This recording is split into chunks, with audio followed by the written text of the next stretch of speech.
Alright, hello and welcome back to Tom Q's Tech Tips.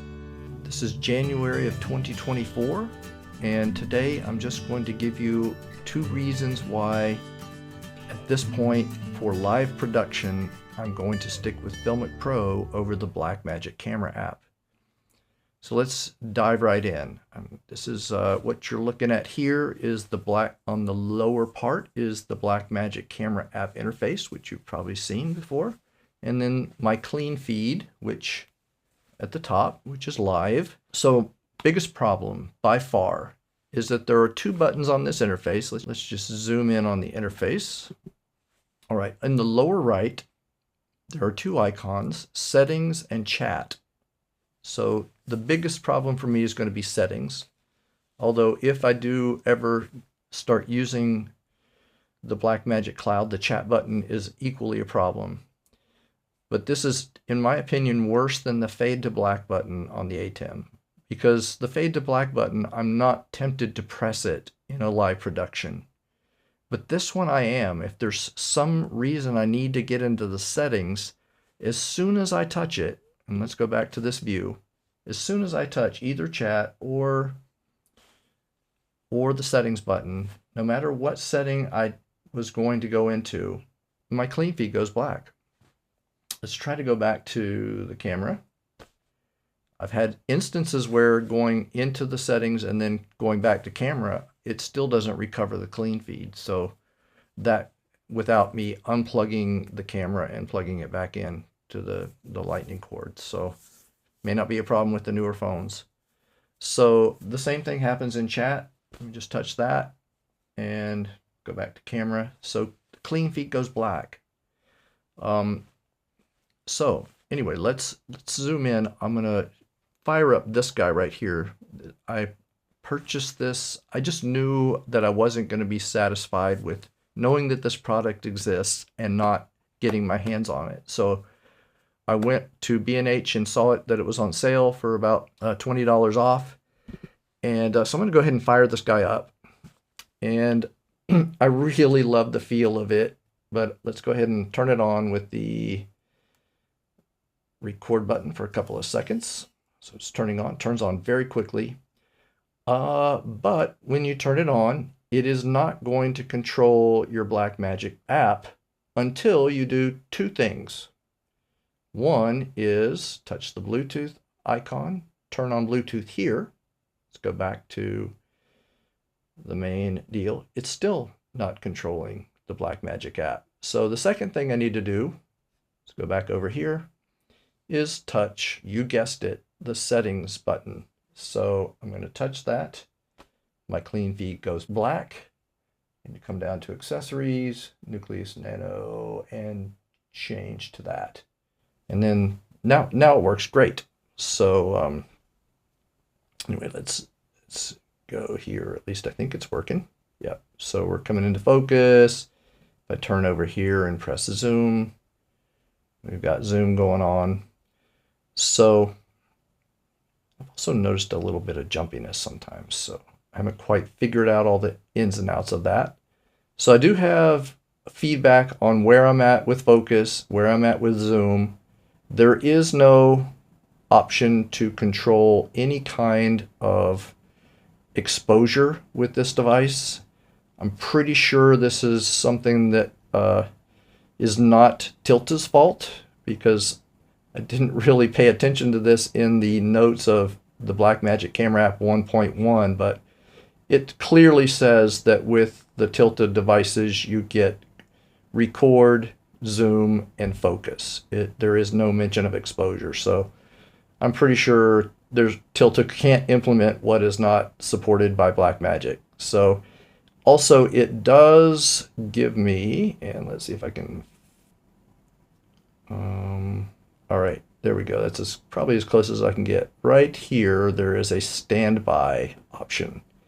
If I press the record button, that I just got a little buzz. It has a haptic feedback that has turned into a record option. So it is remotely letting me know that I'm recording.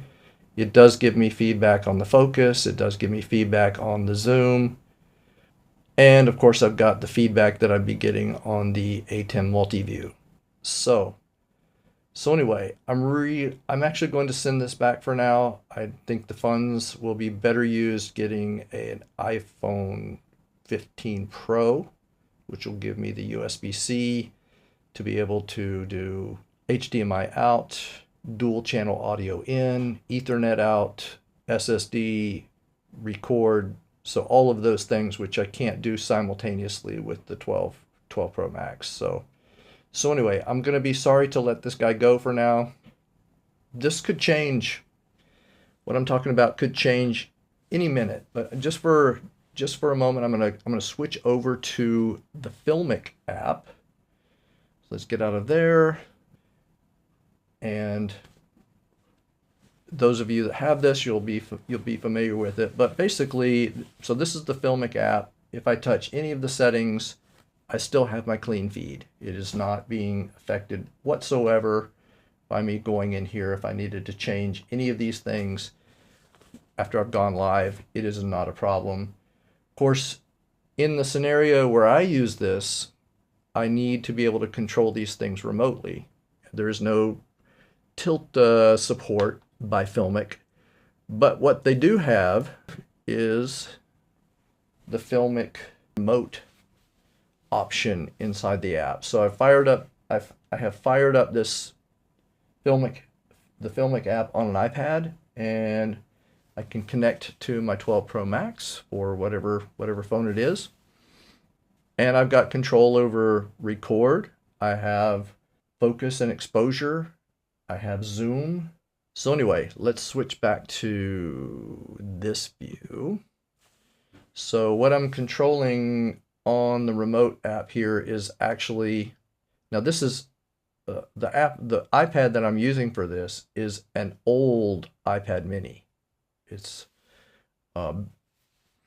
anyway, there's a lag here between what I see on its screen and what I see in the live view. So, but anyway, I'd be using the ATEM's multi-view to watch what is actually happening. But again, I can go into the settings. I can go into the settings remotely on this, and again, I'm not affecting my clean feed. So for me, this is kind of a big deal, and that's why in January of 2024, I'm sticking with FiLMiC. Ultimately, now if the clean feed issue with touching settings goes away, and I mean, it could literally change tomorrow if Blackmagic is working on that. I'll take another look at it. What I'd ultimately like to see, let's go over to, let's click to this, and I'm going to slide over to this right here. So I'd love to see another product, and I'm not super optimistic that something like this would happen, but it's basically what I'm calling the ATEM Camera Control Panel Mini. This would connect to multiple iPhones. I'm thinking up to 4, but I'd be happy with 2. I have seen typing keyboards that will, with the touch of a button, will let you switch from typing on a PC or an iPad or an iPhone or Mac or whatever, supporting up to four things. So I'm thinking, you know, a touch of a button can switch which camera it's controlling, and then it would have buttons for focus, zoom, shutter, ISO. Just something that can control the exposure. It would let you know if you're recording. It would give you feedback on whether you're getting audio from that camera.